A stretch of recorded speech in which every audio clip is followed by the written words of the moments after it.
Hello everyone, कैसे हैं आप सब। उम्मीद है अच्छे होंगे। दोस्तों, आज हम बात करेंगे वर्ल्ड की एक ऐसी घटना की जिसने 6 से 8 करोड़ लोगों की जान ले ली। जी हाँ, मैं बात कर रहा हूँ वर्ल्ड वॉर टू की। तो आइए जानते हैं कि ये वॉर क्यों हुई। वर्ल्ड वॉर टू की शुरुआत 1 सितंबर 1939 को हुई और 2 सितंबर 1945 को ये महासंग्राम खत्म हुआ।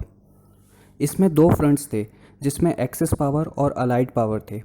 एक्सिस पावर में जर्मनी, इटली और जापान एक साथ होकर अलाइड पावर के खिलाफ युद्ध लड़ रहे थे, जिसमें यूके, यूएस, फ्रांस, यूएसएसआर और चाइना शामिल थे। तो आइए जानते हैं ऐसा क्या हुआ जो ये देश एकजुट होकर एक दूसरे के खिलाफ लड़ाई लड़ने लगे। वर्ल्ड वॉर वन के बाद जर्मनी का अंपायर बहुत कम हो गया था। ट्रीटी ऑफ वर्साइल के बाद जर्मनी पर बहुत टॉर्चर किया जाता था, उसे बहुत बेइज्जत किया जाता था, ख़ास तौर पर फ्रांस के द्वारा, जिसकी वजह से जर्मनी के चांसलर हिटलर के अंदर काफ़ी गुस्सा था। वो सिर्फ ये मानता था कि वर्ल्ड में आर्यन रेस ही सुपीरियर हैं, जर्मन ही सुपीरियर हैं, जर्मन्स को ही वर्ल्ड पर राज करने का अधिकार है। इसलिए उसने अपनी एक पार्टी का गठन किया जिसे नाज़ी पार्टी या national socialist German workers party के नाम से जाना जाता है। नाज़ी जर्मनी में ज्यूज़ के साथ भी बहुत बुरा व्यवहार करते थे। जितने भी ज्यूज़ हाई पोस्ट पर थे, हिटलर ने उन सब को वहाँ से हटा दिया और सिर्फ नाज़ी सोच वालों का ही सपोर्ट किया। ऐसा ही कुछ इटली के साथ था। वहाँ मुसोलिनी भी सोशलिज्म की आइडियोलॉजी रखता था। मुसोलिनी ने भी इटली में फासिस्ट पार्टी बना ली जो सुप्रीम पावर में बिलीव करती थी। इसके बाद मुसोलिनी 1936 में जर्मनी के साथ मिल गया, जबकि वर्ल्ड वॉर वन में इटली जर्मनी के अगेंस्ट था।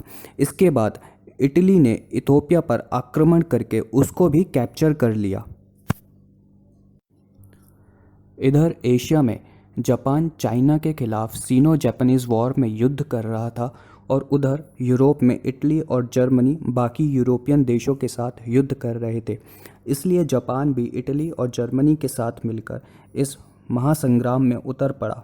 जापान में भी डिक्टेटरशिप थी, वहाँ राजा था, लेकिन जापान की आर्मी काफ़ी मजबूत थी और वहाँ का आर्मी चीफ ही डिक्टेटरशिप करता था। जापान ने चाइना के काफ़ी हिस्से को, जो कि साउथ चाइना का कोस्टल लाइन है जिसमें शंघाई, बीजिंग और अन्य शहर आते हैं, उन पर कब्जा कर रखा था सेकेंड सीनो जापानीज़ वॉर के दौरान। जो चाइना आज इतना फुदकता है, वर्ल्ड वॉर टू के टाइम पर जापान ने उसको नेस्तो नाबूद करके रखा हुआ था। अपनी टेरिटरी और अपनी पावर को वर्ल्ड को दिखाने के लिए जर्मनी ने ऑस्ट्रिया, हंगरी, चेकोस्लोवाकिया और फिर पोलैंड पर अटैक कर दिया और इधर इटली ने इथोपिया पर भी अटैक कर दिया। इसके साथ साथ अन्य राज्यों पर भी इटली ने अटैक किया। जब पोलैंड पर जर्मनी ने अटैक किया तो पोलैंड ने यूके और फ्रांस से हेल्प मांगी, क्योंकि इन देशों की ट्रीटी थी कि आप पर कोई हमला करेगा तो हम आपका बचाव करेंगे, जिससे ब्रिटेन और फ्रांस ने जर्मनी पर वॉर डिक्लेयर कर दिया, जिसके कारण हिटलर यूके को टक्कर नहीं दे पाया। इसलिए उसने यूएसएसआर पर हमला करने की ठानी, लेकिन यूएसएसआर की आर्मी ने जर्मन आर्मी को सर्बिया पर हमला करने से पहले ही खदेड़ दिया। इसके बाद यूएसएसआर भी यूके और यूएस, जो यूके की मदद कर रहा था, और फ्रांस के साथ मिलकर जर्मनी के विरुद्ध युद्ध में आ गया।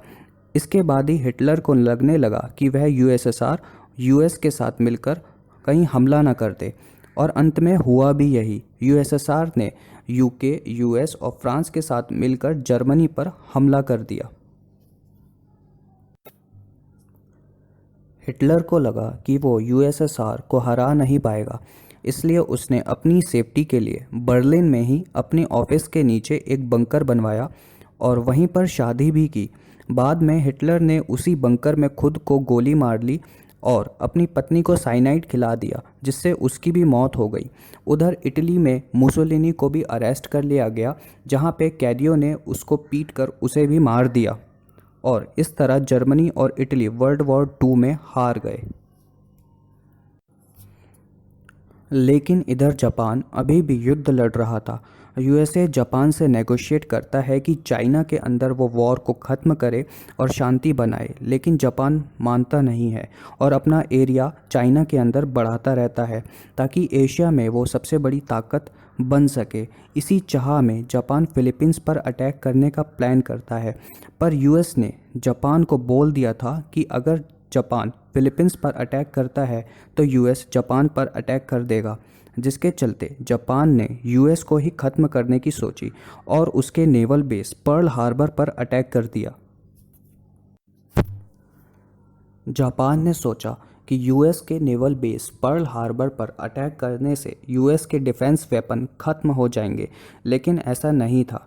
यूएस के डिफेंस वेपन के स्टेशन पर्ल हार्बर के सिवा और भी यूएस में कई जगह थे जो जापान को पता नहीं था। लेकिन पर्ल हार्बर के बाद यूएस के पास कोई और ऑप्शन नहीं बचा और उसने जापान पर न्यूक्लियर बॉम्ब गिराने का फैसला किया। यूएस ने अपना पहला बम, जिसका नाम लिटिल बॉय था, 6 अगस्त 1945 को हिरोशिमा पर गिराया और दूसरा बम, जिसका नाम फैट मैन था, वो 9 अगस्त 1945 को नागासाकी पर गिराया। इसके बाद जापान को एक ऐसा मंजर देखने को मिला जो शायद उसने अपने इतिहास में कभी भी नहीं देखा था, जिसके बाद जापान को अमेरिका के आगे सरेंडर करना पड़ता है और मैक आर्थर जापान के रिस्पेक्ट में समर्थन जो है करते हैं। तो इस प्रकार से इस भयानक युद्ध, जिसे वर्ल्ड वॉर 2 या ग्लोबल वॉर या टोटल वॉर भी कहते हैं, टोटल वॉर इसलिए क्योंकि इस युद्ध में अलग अलग देशों की सिर्फ सेनाएं नहीं, अलग अलग देशों के लोग भी दूसरे देशों के खिलाफ लड़ रहे थे। जैसे कोई व्यक्ति अगर डिफेंस स्टाफ में काम कर रहा है तो दूसरे देश के लिए वो व्यक्ति भी उतना ही रिस्पॉन्सिबल है, वो उन पर भी बम गिराने से नहीं चूकते थे।